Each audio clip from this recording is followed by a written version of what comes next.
Cuando queremos a Dios, nosotros los tomamos el tiempo de orar y pedirle perdón y siempre estar contento con lo que los da a diario. Porque esa es la voluntad que a Él le encanta que lo veneremos y a diario le demos un tiempito para órale. Porque el tiempo nosotros mismos, lo verdad, amamos a Dios. Somos nosotros los que los tomamos el tiempo.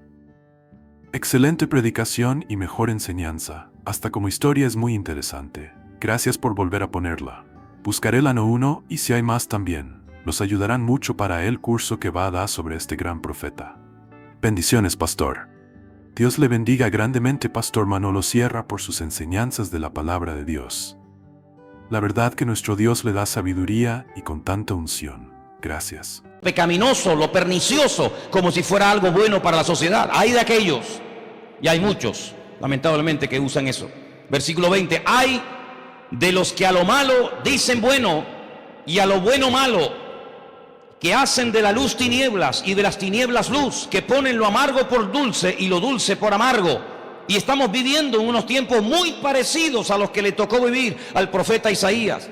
Hoy en día el que defiende valores, el que defiende aspectos morales, el que se decanta o se identifica como un creyente en Dios, el que dice que lee la Biblia, el que cree que hay un Dios creador, etcétera, etcétera, dice que es una persona anticuada, ridícula, caducada en el tiempo.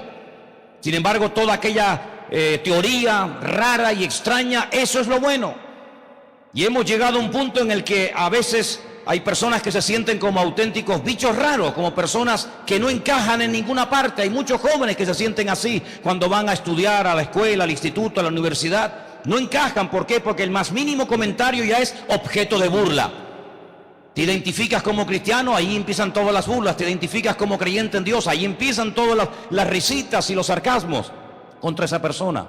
Y vivimos en unos tiempos así, donde todo lo pecaminoso, todo lo vergonzoso, todo lo que va en contra de la palabra de Dios se ha vendido y se ha infiltrado y se ha apoderado del estilo de vida de la sociedad como que es algo bueno, es algo normal.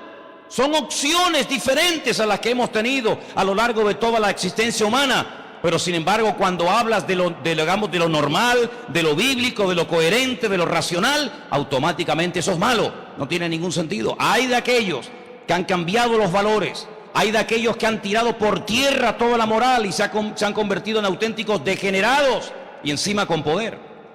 Versículo 21. Hay de los que son sabios a sus propios ojos y de los que son prudentes delante de sí mismos. Personas que se ponen sus propios límites, personas que se ponen sus propios conceptos, sus propias ideas. No, yo no lo veo tan malo. Al fin y al cabo yo soy una buena persona. Al fin y al cabo yo soy una persona solidaria. Yo ayudo a niños del tercer mundo. Yo tengo una niña, un niño apadrinado. Yo he dado tanto dinero a no sé qué causa social o de la índole que sea. Hay de los que solamente son buenos a sus propios ojos. Y siempre yo he dicho que si quieres realmente saber si eres bueno, si realmente eres honesto, si realmente vives en la verdad, no te compares con el que es peor que tú, porque siempre habrá gente que es peor que nosotros, ¿sí o no? Pero si nos miramos a la luz de los ojos de Dios, si nos comparamos con Él, ¿somos buenos?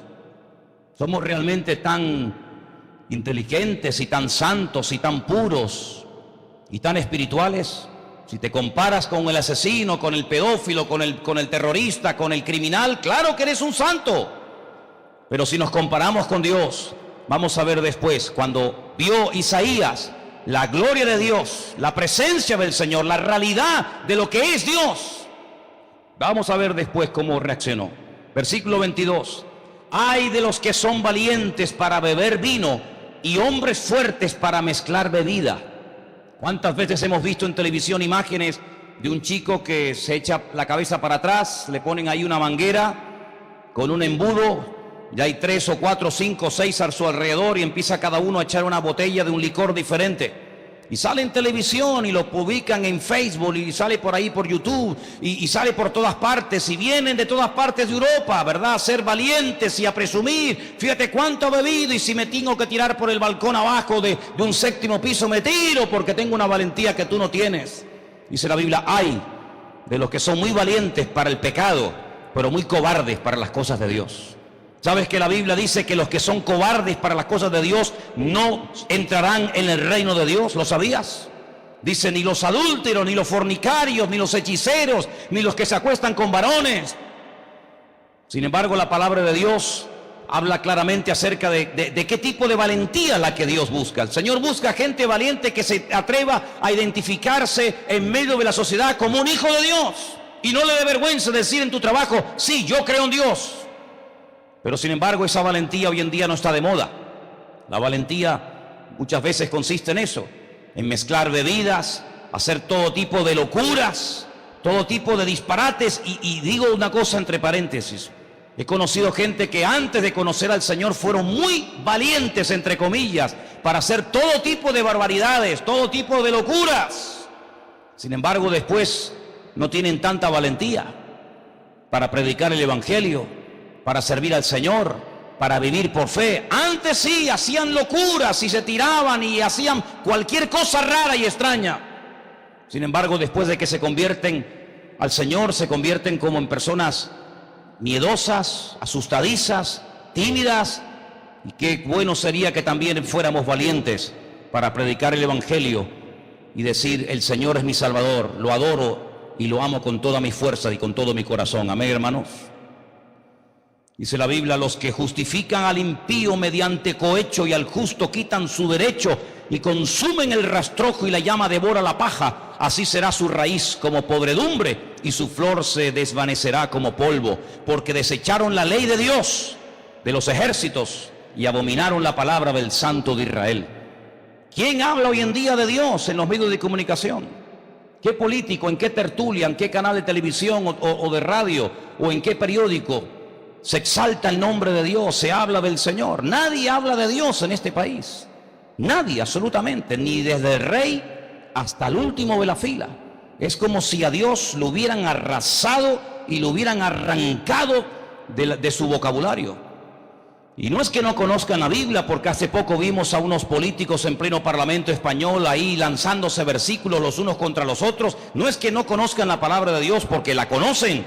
Y muchos de ellos han sido criados en ambientes católicos y en ambientes, digamos, religiosos, sino que simplemente no les conviene, no les interesa hacer la voluntad de Dios. ¿Por qué? Porque se ha entronizado el ego. Son ellos los señores de su vida, no consultan con Dios, no le preguntan al Señor, no se humillan delante del Señor. ¿Qué diferencia ver en la Biblia personajes, por ejemplo, como David, que era mucho más sabio y más espiritual que toda esta pandilla de ladrones y de sinvergüenza que tenemos en nuestro país? David era un hombre de Dios, el hombre que dice que conforme al corazón de Dios, un hombre que buscaba la voluntad de Dios, un guerrero que pedía permiso para ir a la guerra. Él podía haber dicho, yo no tengo que pedirle permiso a nadie, yo llevo mi cuerpo llevo de cicatrices, he matado leones, he matado osos, he hecho guerras en el nombre del Señor, pero siempre consultaba con el Señor. Siempre se humillaba delante del Señor, siempre pedía la dirección del Señor, el respaldo de Dios, y eso que era un hombre importante y con una influencia tremenda. Sin embargo, esta gente que nos lidera ni cumplen con su religión, ni siquiera con la religión que dicen tener cumplen, sino que dicen una cosa y luego hacen otra completamente diferente. A ese punto hemos llegado. Si nos vamos al capítulo 10, versículo 1 del mismo libro de Isaías, capítulo 10, versículo 1, encontramos otro ay muy interesante. Dice así: ay de los que dictan leyes injustas y prescriben tiranía. Nosotros no podemos prescribir leyes, nosotros no podemos cambiar ninguna ley, no podemos modificar el Código Penal, nosotros no podemos hacer leyes para la juventud, ni para los casados, ni para los solteros, ni para los parados, ni para los autónomos. No podemos, no tenemos esa autoridad. Sin embargo, hay gente que tiene esa autoridad. Sin embargo, hay gente que tiene ese poder. El pueblo ha delegado en ellos la autoridad, la confianza, para que dicten leyes justas, para que favorezcan a todos y no a unos cuantos. Sin embargo, dice la Biblia que en los tiempos de Isaías y en nuestros tiempos también hay personas que han dictado leyes injustas, y yo me atrevería a decir incluso leyes antibíblicas. ¿Cuántos dicen amén? ¿Habrá una ley más injusta que el aborto? Se habla mucho del derecho de la mujer a abortar. ¿Y quién defiende el derecho de la criatura a vivir? Es más importante defender el derecho de una mujer a abortar que defender el derecho de una criatura que no tiene a nadie que lo defienda porque ni siquiera puede hablar. Pues a ese punto hemos llegado. Y más de 150.000 criaturas del año pasado terminaron en el cubo de la basura de muchas de las clínicas que repartidas por este país se encuentran. ¿Por qué? Porque es un derecho. Es un derecho. Y hay de aquel que se le ocurra quitar ese derecho. Hay de aquel que se le ocurra decir la más mínima cosa en contra de la ley del aborto. Ahí salen millones de personas a la calle.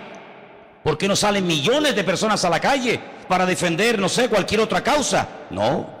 Sin embargo, para defender ese tipo de ley, que es un salvajismo, porque ni en el reino animal existe semejante barbarie, ahí salen millones de personas, políticos, abogados, etcétera, etcétera, personas incluso amenazando que dimiten, que se van, que se vayan.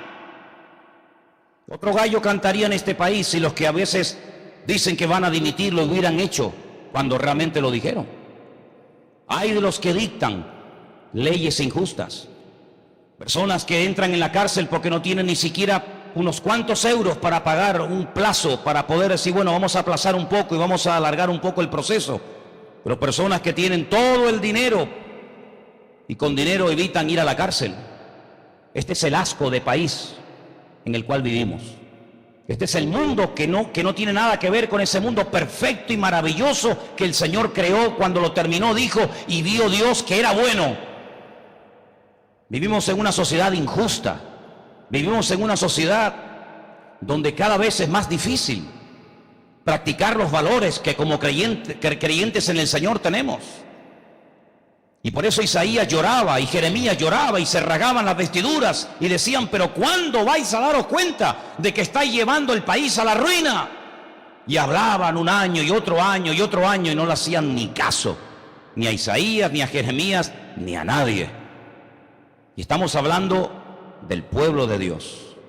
Estamos hablando de un pueblo que, como vimos el jueves pasado, fue exaltado y fue bendecido como ninguna otra nación en la tierra ha sido ni será jamás tan bendecida. Y hablábamos de tres cosas, tres hechos irrepetibles en la historia de la humanidad que este pueblo al cual está predicando el profeta Isaías experimentó en carne propia. Primero, fueron comprados por el Dios Todopoderoso, por el Creador, por el Eterno. Fueron sacados de la esclavitud en Egipto. Nadie había hecho eso por ningún pueblo. Dios los sacó, pero no los sacó de cualquier manera.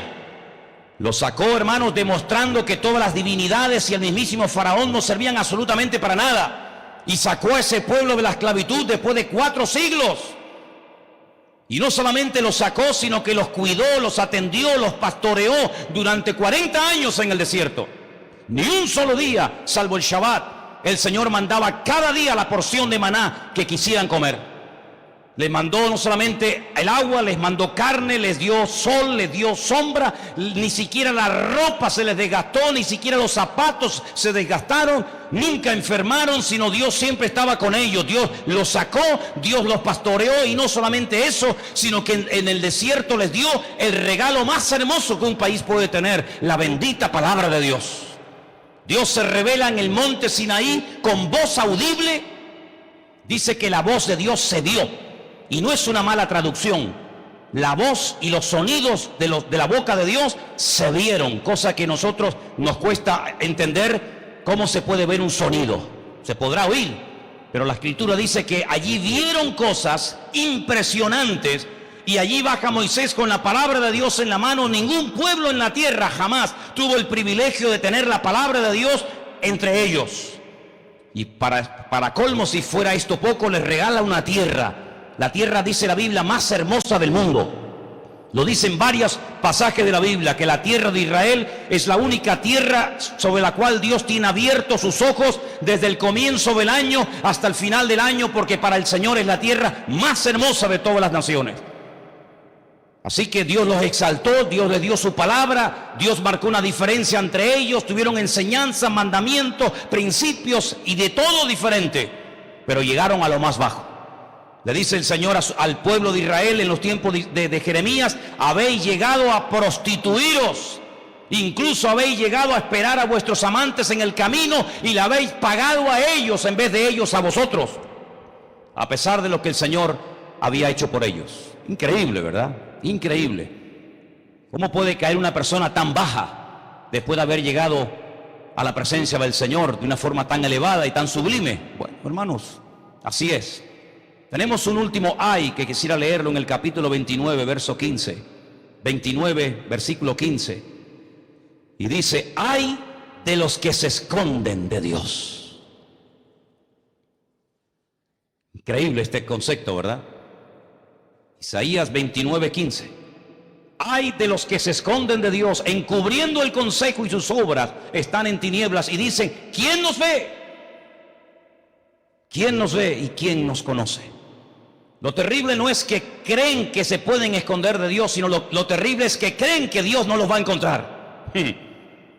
Dije el otro día y lo vuelvo a repetir hoy, que Adán no era un ateo, Adán no era un pagano. Adán sabía perfectamente que él era el producto de las manos de Dios. El único hombre que no tuvo ni padre, ni madre, ni antepasado, porque él fue el primer hombre que Dios creó con el poder de su palabra. Sin embargo, es un hombre que creía en Dios, pero se escondía de Dios, creyendo que Dios no lo iba a ver y creyendo que Dios no lo iba a encontrar. Y hay gente así que va por la vida. Hay gente que piensa que puede esconderse de Dios, que pueden huir de Dios, y Dios como que no se entera, como que no sabe lo que esa persona ha hecho o está haciendo. Si volvemos al Salmo 139, el Salmo que en esta tarde se ha leído, para mí el Salmo 139 es uno de los más hermosos y profundos de todo el libro de los Salmos. Y hay 150. Este es uno de los más profundos.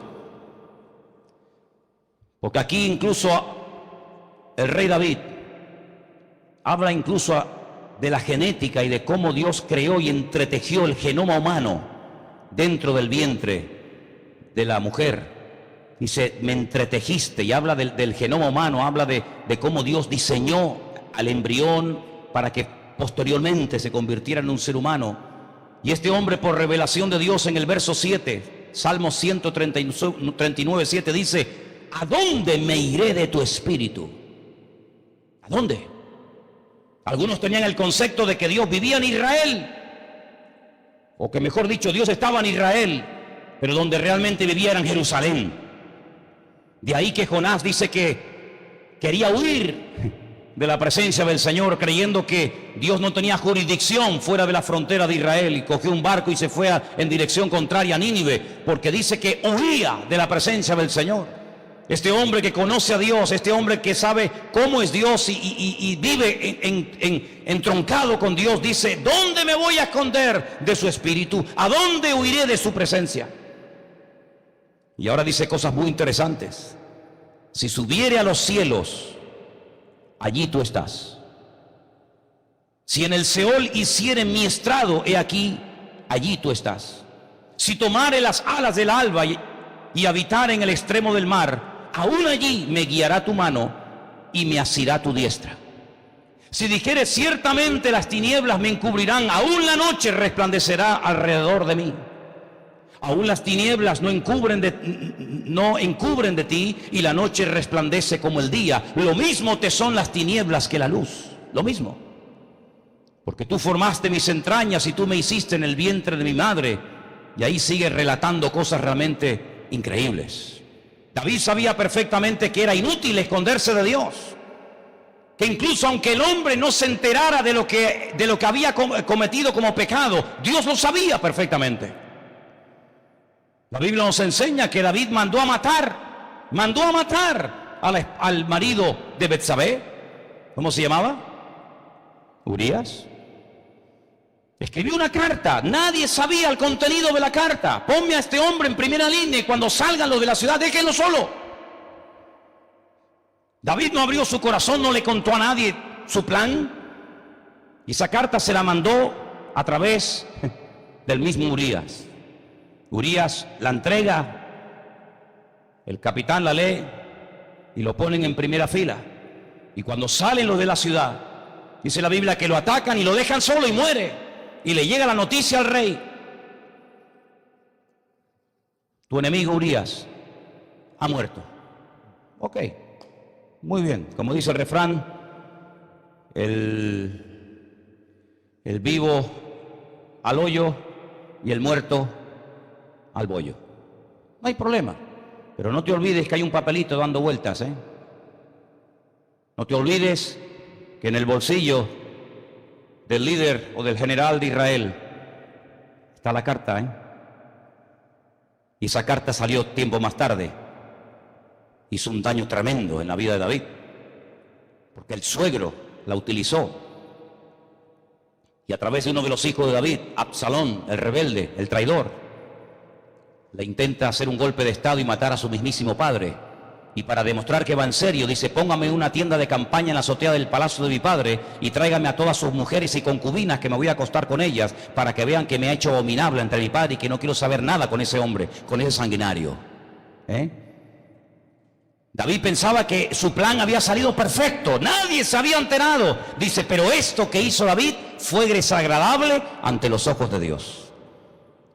Por eso el rey David, que sabe todas estas vivencias, conoce perfectamente que de Dios uno no se puede esconder.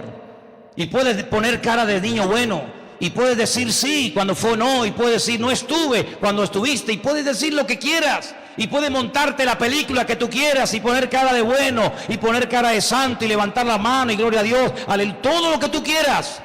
Pero David dice: ¿dónde me voy a esconder de la presencia del Señor? ¿Dónde? ¿Crees que Dios solamente nos ve cuando nos reunimos aquí? Y cuando salimos de este lugar, cuando estás solo, Él no te ve. ¿Has llegado a ese punto? ¿Crees que te puedes esconder como Adán intentó esconderse de Dios? ¿Crees que hay un lugar? ¿Crees que hay un sitio donde puedes pecar y nadie se enteró? Amigo, no estés jugando con doble baraja. No estés creyendo que puedes pecar fuera y arrepentirte dentro, porque un día te quedas seco en el sitio donde estás, mi amigo. Así como te lo digo.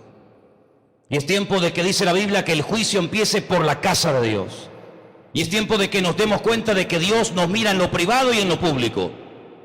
Y aunque ofrendes, aunque diezmes, aunque alabes, aunque hables en lenguas, aunque levantes las manos, lo que quiera, el Señor sabe perfectamente lo que somos en la intimidad, cuando nadie nos ve, pero Él sí nos ve, cuando nadie nos oye, pero Él sí nos oye, y cuando nadie nos conoce, Él nos conoce.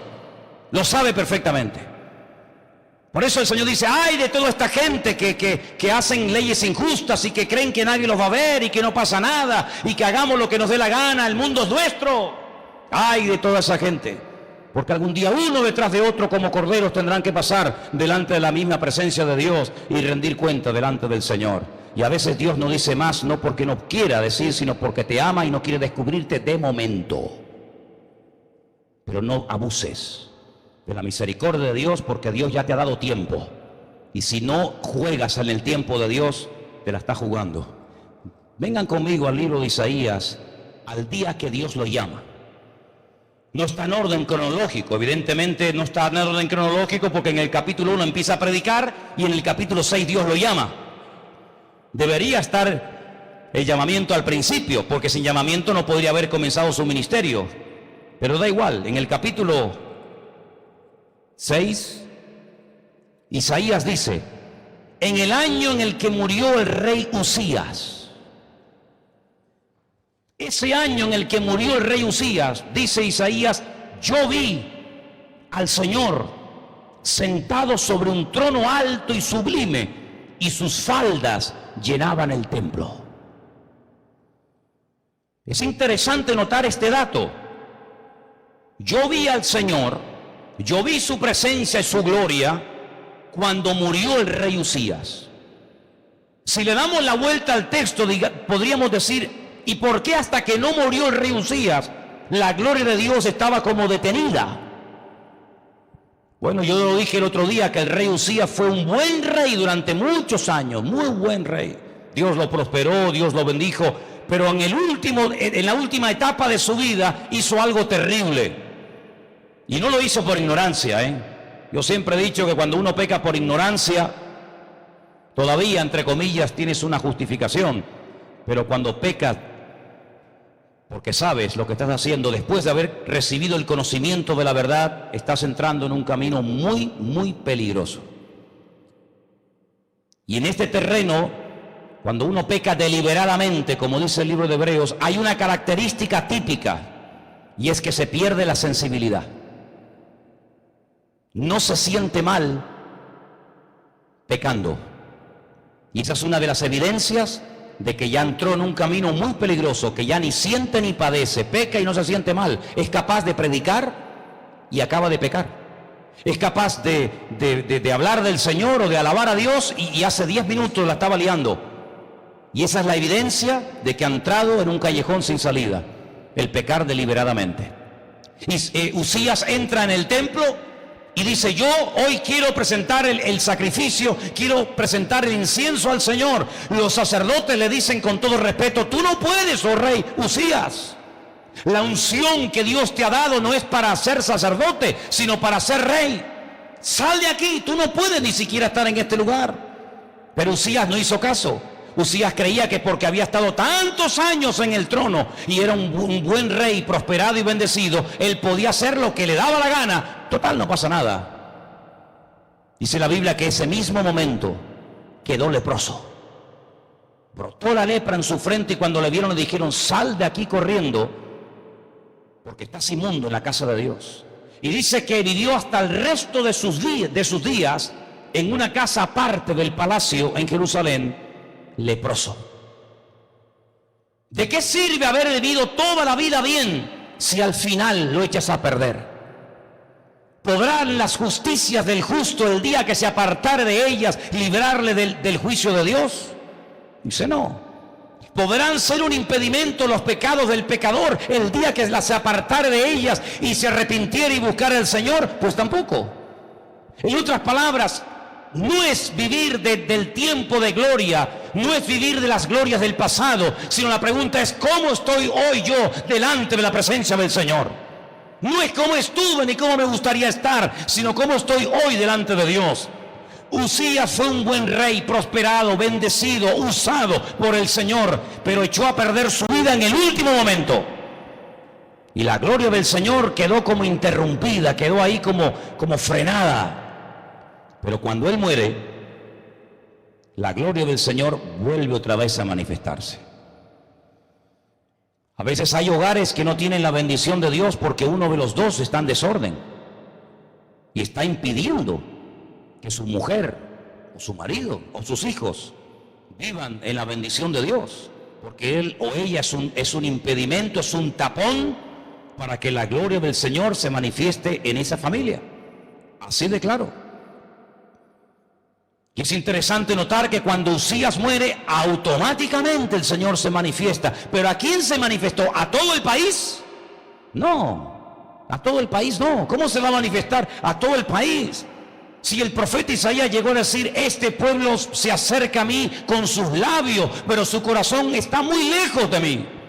El Señor llegó a decir en el capítulo 1, lo vimos el jueves, dice: estoy harto de vuestros sacrificios, me tienen harto y cansado de vuestras sabbat y de vuestras fiestas solemnes y de vuestra luna nueva. Todo lo queréis arreglar con la religión, todo lo queréis arreglando, lo queréis arreglar haciendo cosas, pero lo importante y lo principal no lo hacéis, que es obedecerme a mí. Es muy fácil traer un cordero y después seguir haciendo lo que me da la gana. Es muy fácil venir y decir: no, hoy es Shabbat, hoy es el día de no sé qué, hoy es el día no sé cuánto. El Señor dice: venid y estemos a cuenta. No lo queráis arreglar siempre todo con liturgias y con mandamientos, sino que lo que yo realmente busco es un pueblo que me obedezca y que se someta a mí. Por eso no vieron la gloria de Dios, solamente la vio Isaías. Y me llama mucho la atención porque Isaías dice algo que ya hemos leído en varias ocasiones. Dice, por ejemplo, en el versículo 5: entonces dije: ¡ay! ¿De quién? De mí. ¡Ay de mí, que soy muerto! Porque siendo hombre inmundo de labios y habitando en medio de un pueblo que tiene labios inmundos, han visto mis ojos al Rey, al Señor de los ejércitos. Lo he visto. He visto su gloria. He visto su presencia y su poder, lo he visto. No soy digno, ay de mí. Es interesante que no dice ay de los demás, ay del sacerdocio, ay del pueblo, sino dice ay de mí. Pablo también dijo lo mismo, ¿sabéis? Pablo dijo ay de mí, ay de mí. Miserable de mí, decía Pablo, ¿quién me librará de este cuerpo de muerte? Sin embargo, dice la Biblia que uno de los serafines salió volando en dirección a donde él se encontraba, teniendo en su mano un carbón encendido tomado del altar con unas tenazas, y tocando con él sobre mi boca me dijo: he aquí que toco tus labios, quito tu culpa y limpio tu pecado.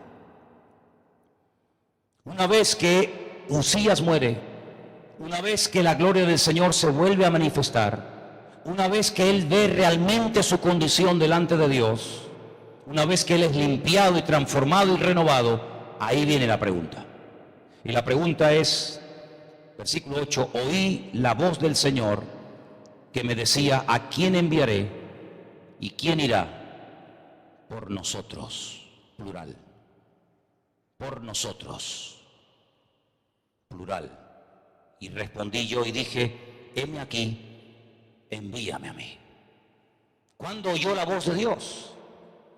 Tenemos la impresión de que los hombres de Dios, por ejemplo como Isaías, se levantaban y ya estaban oyendo la voz de Dios.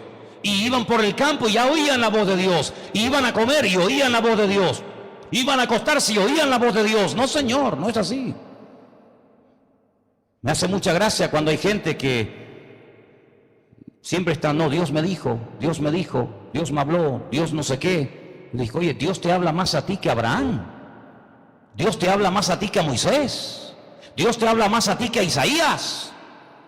¿Qué facilidad tienen algunos para decir Dios me dijo, Dios me dijo, Dios me dijo, y después sus vidas dejan muchísimo que desear?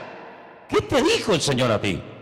Y si te lo dijo, ¿por qué tu vida no ha sido transformada y cambiada? Porque este hombre, en cuanto vio al Señor, en cuanto comprendió su condición delante del Señor, y en cuanto oyó la voz de Dios, nunca más volvió a ser el mismo. Muchos se bautizan y siguen igual.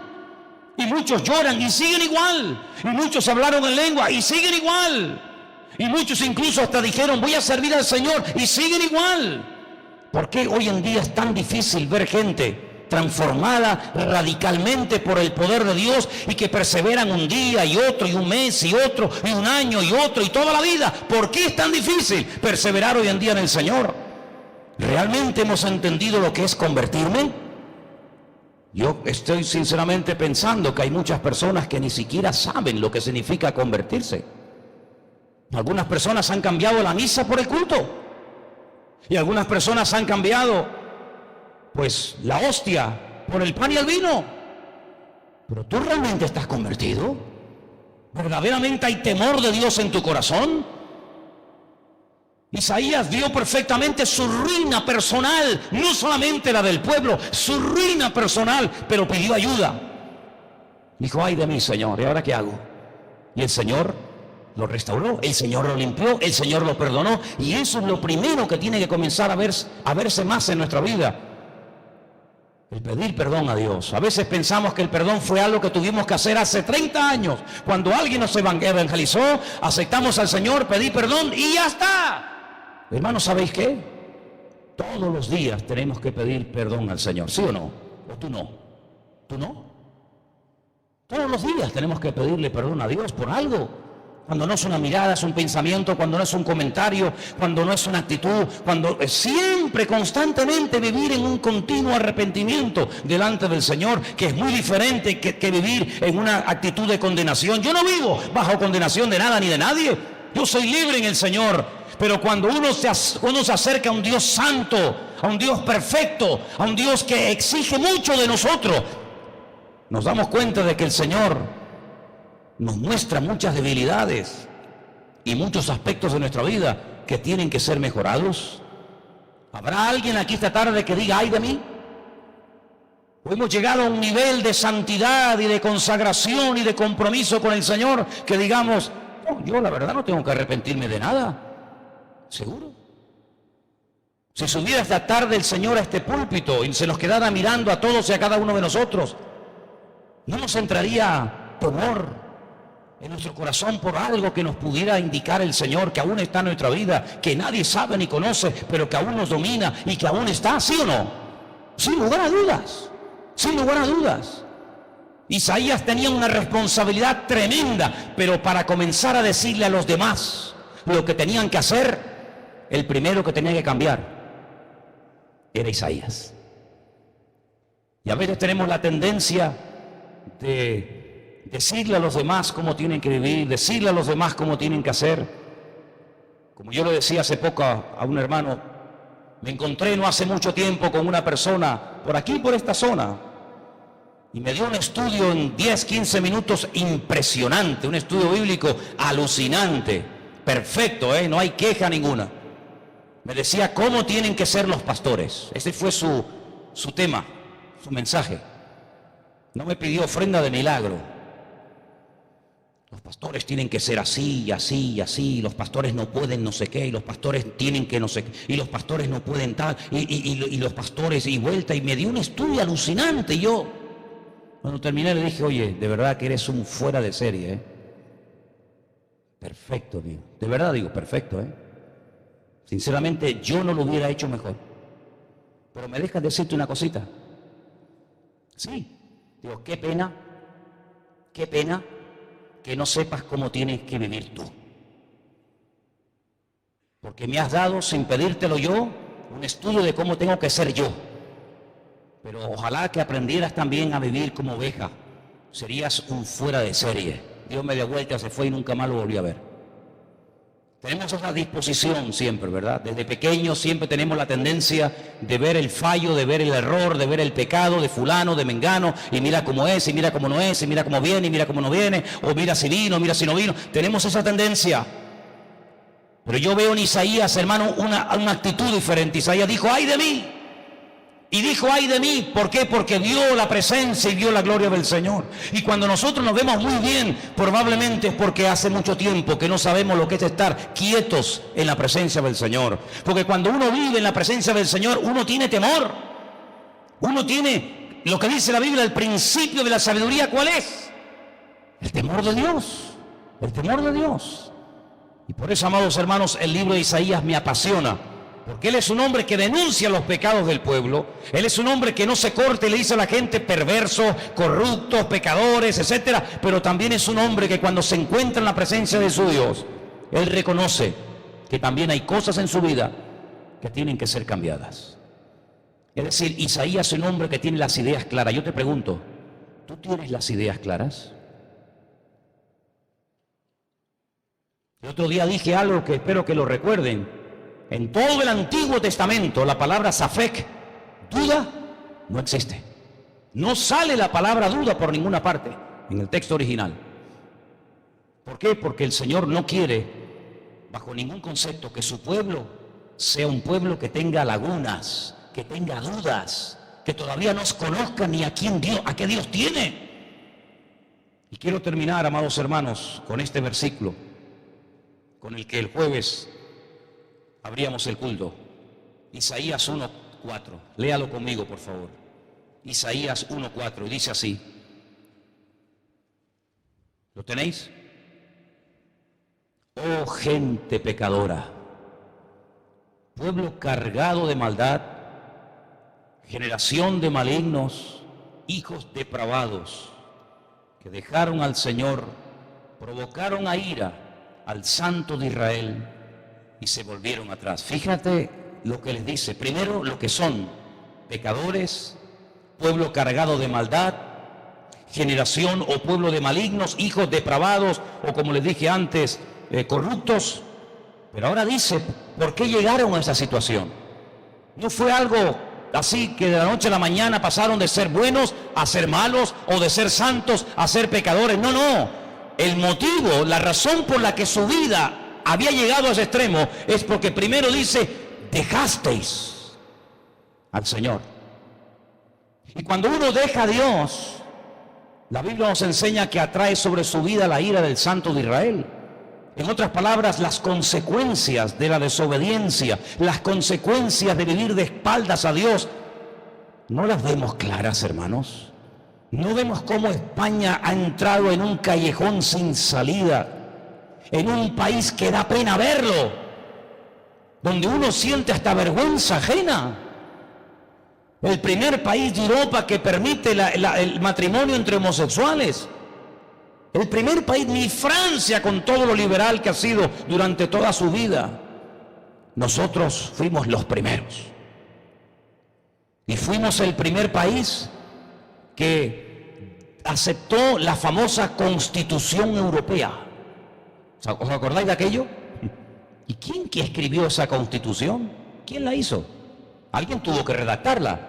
Alguien tuvo que poner sus artículos, sus estatutos, punto 1, punto 1A, 1B. ¿Quién escribió eso?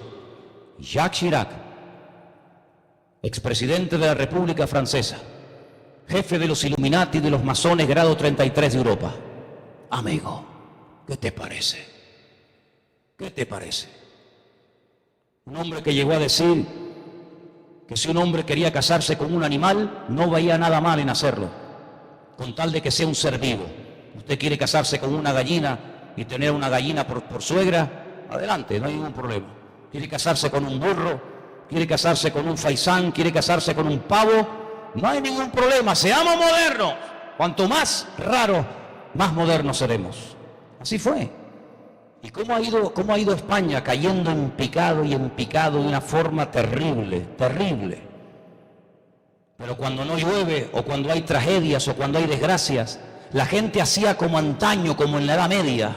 Recurría a los santos, a las vírgenes, y los sacaba de los templos y les daba una vuelta por el pueblo para pedir piedad y misericordia, para pedir agua, como hacían los sius en el viejo oeste, que danzaban alrededor de una hoguera pidiendo el agua, ¿no? La danza del agua.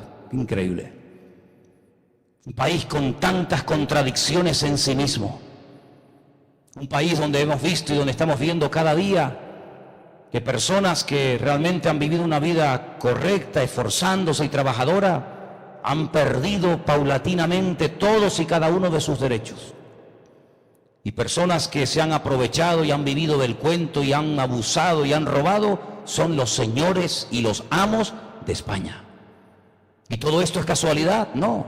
Estamos sufriendo las consecuencias espirituales, morales y económicas y sociales de todo el despilfarro, de todo el desorden y de toda la corrupción moral y espiritual que este país, desde el más alto hasta el más bajo, ha consentido y ha permitido.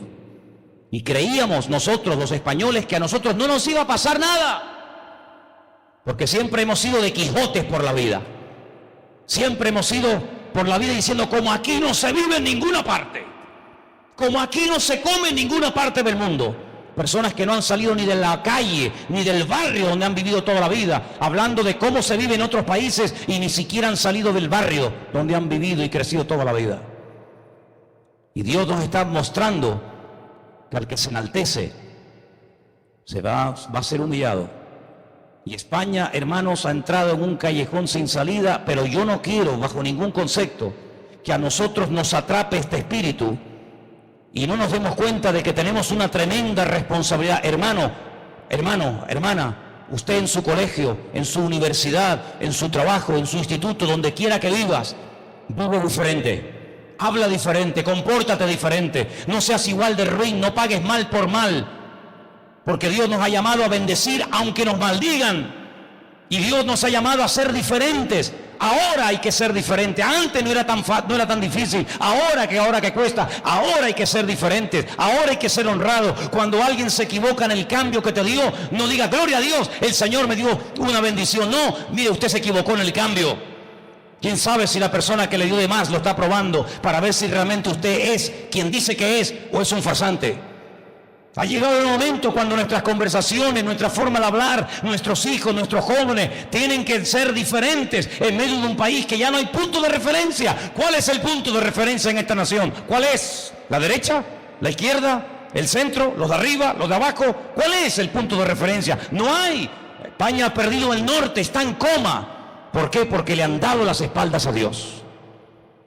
Y hasta que España no se humille ante la presencia del Señor, desde el rey hasta el último de la cola, hasta que no se humillen delante de Dios y se dejen de vivir del cuento y se dejen de vivir de apariencias y dejen ese espíritu de soberbio que tenemos, España no levantará y restaurará esta tierra. Podrán engañarnos con milongas, podrán decir lo que quieran, pero el gran problema de esta nación es un problema espiritual, porque han querido sacar a Dios de todas partes y lo han conseguido, y lo han conseguido. Pero amados, el Señor nos ha puesto a nosotros aquí como a Isaías. Isaías no estaba solo ante el peligro, ¿sabes? Isaías no tenía 1,000, 2,000, 3,000, 4,000, 20,000 hermanos que lo apoyaran en oración, que estuvieran con él. Él estaba más solo que la una. Nosotros, gracias a Dios, no estamos solos. Cuando ibas al carnaval, mirabas el reloj. Cuando ibas al carnaval, mirabas la hora para llegar a tu casa. Cuando ibas a las discotecas, decías, uy, es tarde, me está esperando mi madre, ¿verdad que no? Por eso en esta iglesia nunca pondré un reloj. Nunca pondré un reloj en esta iglesia. Porque yo creo que tendríamos que tener el deseo y la actitud en nuestros corazones de decir, Señor, ¿a dónde voy a ir un domingo a la tarde sino estar con mis hermanos y estar en la presencia de Dios? ¿Dónde? ¿A dónde voy a ir? ¿Al estadio? ¿A gastarme el dinero? ¿En qué? ¿En ver a 22 tipos en calzoncillos tratando de correr y meter un trozo de cuero en una red? Amados hermanos, ¿somos conscientes de quiénes somos? ¿Tienes claro cuál es el propósito de Dios con tu existencia y con tu persona en esta ciudad? ¿Lo tienes claro? ¿O hay todavía insatisfacción en tu vida? ¿Hay todavía vacíos en tu corazón? En mi corazón no hay ningún vacío, porque Dios los llenó todos. Y creo en Dios Padre, creo en Jesucristo y creo en su Espíritu Santo. Creo que la palabra de Dios es viva y eficaz. Creo que Él vino a morir por nosotros en una cruz, que Él resucitó al tercer día y que Él volverá otra vez y todo ojo le verá y toda rodilla se doblará y toda lengua confesará que Él es el verdadero. Digan lo que digan y hagan lo que hagan. Estamos en el verdadero. No me cabe la menor duda, en absoluto.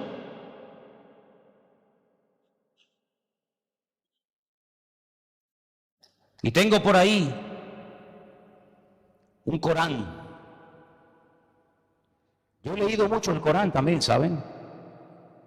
Porque para hablar del Corán hay que leerlo. Hay una bolsa por ahí, ¿verdad? ¿Me la podéis acercar un momento, por favor? Soy tan amable. Con todo respeto, ¿sí? ¿Te han leído el Corán alguna vez? ¿No? Yo sí. Al azar. Cualquier página.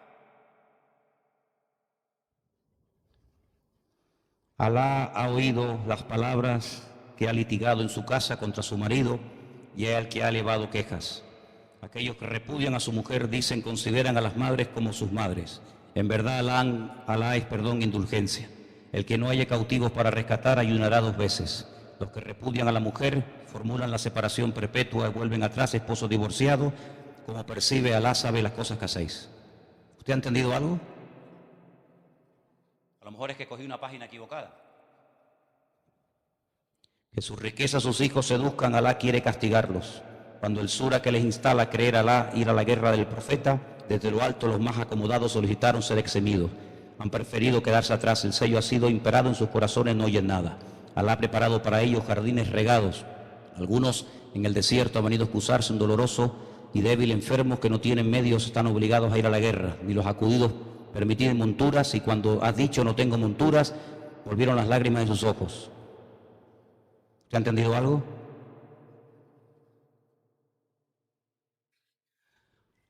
Alá sostiene los cielos, han jurado ante Alá, el apóstol apareció, su venida no hizo más que aumentar el alejamiento. El orgullo de esta tierra, los inicuos fraudes, no hallarás desviación, costumbres de Alá, no viajan por este país. Si Alá hubiese querido castigar, cuando el término ha llegado, en verdad Alá a sus servidores.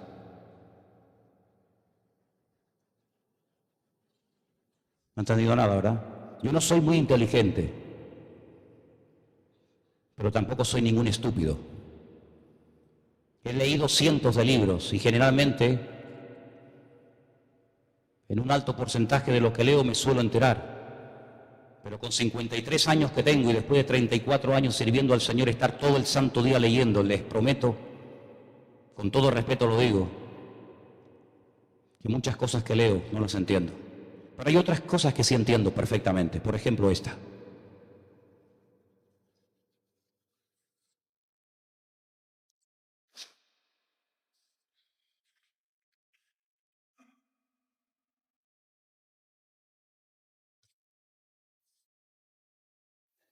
Quienes se nieguen a creer a nuestros signos, los acercaremos al fuego ardiente, y cuando su piel sea consumida por el fuego, los revestiremos con otra piel para alargarles el suplicio.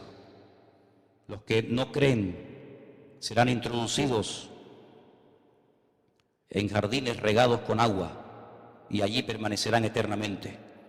Pero fíjate qué interesante.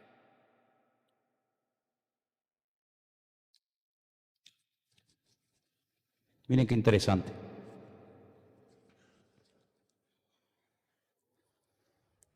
Alá los ha cubierto de maldición a todo aquel que no ha creído en Él. Los que no creen en Él serán condenados en el fuego. Sigo, por ejemplo, podríamos hablar acerca de: si deseáis cambiar a vuestra mujer por otra, tendréis que darle 100 dineros, aunque no los quiera. Los hombres, esto sí lo entiendo, muy bien lo entiendo, y tú lo vas a entender también. Los hombres son superiores a todas las mujeres, a causa de las cualidades por medio de las cuales Alá los ha elevado por encima de las mujeres. Esto también lo entiendo. Reprenderéis a todas las mujeres cuya desobediencia temáis. No te ha desobedecido, pero por si acaso. Reprenderéis a todas las mujeres cuya desobediencia temáis, las relegaréis en lechos apartes y las azotaréis. La palabra misericordia, la palabra perdón, la palabra segunda oportunidad y clemencia no aparecen en el Corán. Yo he conocido un Dios de misericordia, de perdón, y todos los que estamos aquí esta tarde, estamos aquí, ¿sabéis por qué? Porque Dios es clemente, pero lo ha demostrado. Dios es un Dios de misericordia y lo ha demostrado. Y Dios es un Dios que perdona y lo ha demostrado. Es un Dios lento para la ira, pero grande en misericordia. Pero ¿sabéis por qué hay tantas personas que todavía creen que hay otras religiones que le pueden dar más que Dios? Porque los que conocemos a Dios no hemos tenido el valor de decirles: hay un Dios de amor que mandó a su Hijo, porque no hay ningún problema en que Dios tenga un hijo, en absoluto, al contrario, porque Dios amó de tal manera a este mundo que dio a su Hijo, al único que tenía, para que lo mataran, para que lo torturaran, para que le hicieran todo tipo de barbaridades. Ya habéis terminado con mi hijo, ya lo habéis hecho suficiente, ya habéis acabado con su vida, sí. Pues ahora a este que habéis rechazado, a este que habéis tirado por tierra, yo lo voy a levantar y lo voy a poner como punto de referencia para todas las naciones de la tierra. Y miradlo a él y seréis salvos, dice la Escritura. Eso es lo que hemos entendido del Evangelio. Por eso nos ha tocado vivir en un país de corruptos, sí, es verdad. Y nos ha tocado vivir en un país de paro y de injusticia, sí, es verdad. ¿Pero para qué? ¿Para quejarnos y lamentarnos? ¿O para decir: hermanos, vamos a unirnos? Vamos a levantarnos en pie de guerra y hacer, pero una verdadera revolución. Pero una revolución no con armas, no con guerra, no con espada, no con ejército, no con jabalina, sino del amor y del Espíritu Santo del Señor. Si somos capaces de mentalizarnos, si somos capaces de interiorizar que estamos en esta tierra no para pegarnos la gran vida, no para que despilfarre los recursos que Dios ha puesto en tu mano, sino para predicar las virtudes de aquel que nos llamó de las tinieblas a su luz admirable. En este país veremos milagros, veremos señales, veremos prodigios, pero es tiempo de que todo eso empiece por la casa de Dios, por nuestras vidas. Por eso yo te pregunto a ti esta tarde: ¿qué vida estás llevando, hermano y hermana? ¿Qué vida estás llevando, joven? ¿Qué haces con tanto tiempo libre que tienes? ¿Qué estás haciendo con tu vida? ¿Sueñas para Dios? ¿Cuáles son tus planes de futuro a corto y a largo plazo? ¿Qué estás haciendo con tu carrera? ¿Qué estás haciendo con tus estudios? ¿Qué estás haciendo con tu matrimonio? ¿Qué estás haciendo con tus hijos? ¿Qué haces? Algún día todos tendremos que rendir cuenta delante de Dios. Y los dones que Dios te dio no son para que los uses en la gloria, no son para que los uses en la otra vida, son para usarlos aquí. Así que, como decía el profeta Isaías: sacúdete del polvo Sacúdete del polvo y pon trompeta en tu boca y anuncia que el Señor viene pronto. Ahí donde estás, cierra tus ojos en esta tarde y pregúntate a ti mismo, ¿qué vida estás llevando? ¿Qué vida tú estás llevando? Trabajo, la casa, la iglesia, la casa, la casa. ¿Esa es tu vida? ¿No te aburres?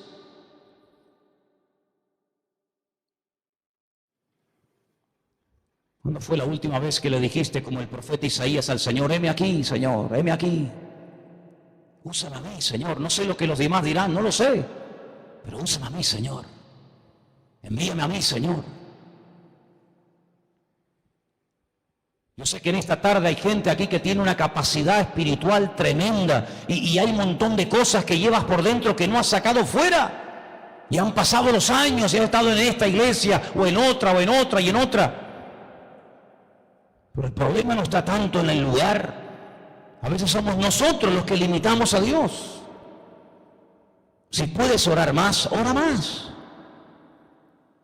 Si puedes servir mejor, sirve mejor. No te conformes, no te estanques. No te hagas un calientabancos, una persona que oye y oye y oye y oye y oye. Dile al Señor, prepárame, úsame. Yo quiero comenzar a dar esta semana todo lo que estoy aprendiendo y recibiendo de ti, Señor. Enseñemos a los niños de la escuela dominical a compartir su fe. Yo he preparado una encuesta después del culto. Quiero tener una reunión con los chicos que generalmente salen todas las semanas a evangelizar. He preparado una especie de encuesta de trabajo para enseñarles a evangelizar y para que veáis resultados tremendos. Los vais a ver. Emplea una horita a la semana para servir al Señor. Emplea una hora. Tenemos Nuevos Testamentos, podemos comprar Biblias, tenemos folletos. Una hora a la semana no puede servir al Señor. ¿Para qué irse al otro punto de la tierra cuando hay tanto que hacer aquí? Tantas almas, miles y miles y miles de personas que nunca nadie se les ha acercado para hablarles del Señor. Nunca olvidaré cuando un domingo estábamos aquí y oímos sirenas y ambulancias y de todo y nos enteramos que aquí cerca una persona se tiró por el balcón y se mató.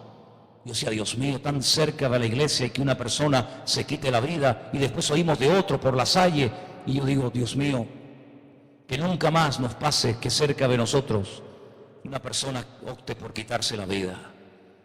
Conságrale tu vida al Señor, hermano. Conságrale su tiempo al Señor. Sea una persona más comprometida. Dedíquele más tiempo al Señor, a servir a Dios. Y ahí donde estás, dile, Dios mío, envíame a mí, úsame a mí, Señor. Si no sabes cómo, pregunta. Si no sabes por dónde empezar, pregunta. Pero dile al Señor, Padre, yo quiero que tú uses mi vida, Señor. Yo quiero que tú transformes mi vida, Señor, mis valores, mis principios, mis metas, mis objetivos. Y me dé cuenta, Señor, que si hay tanta corrupción y tanta inmoralidad y tanto desorden es porque a lo mejor yo no he hablado más. Háblale a ese vecino que Dios ha puesto en tu corazón muchas veces que le hables. Háblale esta semana, hermana. Ese matrimonio que siempre los oyes discutir, a ese joven del barrio conflictivo. Vete a él y háblale, dale un saludo, dale un Dios te bendiga. Acércate a alguien en esta semana. Acércate a alguien. Seguro que alguien está paseando por las calles de Santa Cruz, buscando y nadie se le acerca. Ese alguien puede ser tú. Dile al Señor, ponme en esta semana, díselo, ponme esta semana, Señor, a ese hombre, esa mujer, ese chico, esa chica que está buscándote y nadie todavía se le ha acercado para hablarle del amor de Dios. Ofrécete voluntario, dile, Señor, ponme en su camino. Había un hombre en el desierto, solitario, leyendo la palabra y la leía y no entendía nada. Y el Señor le dijo a un tal Felipe, ve al desierto. Ve al desierto. Felipe fue. Vio que estaba leyendo al profeta Isaías. Y le dice, ¿tú entiendes lo que estás leyendo? Dice, no entiendo nada. Pero aún así leía, fíjate. No entiendo, pero leía. ¿Y cómo voy a entender si alguien no me explica? Felipe se sube al carro de este etíope eunuco, funcionario de una reina en Etiopía, le predica la palabra de Dios y todos conocemos el resto de la historia. Miles de personas en Etiopía, cuenta la historia, llegaron a conocer a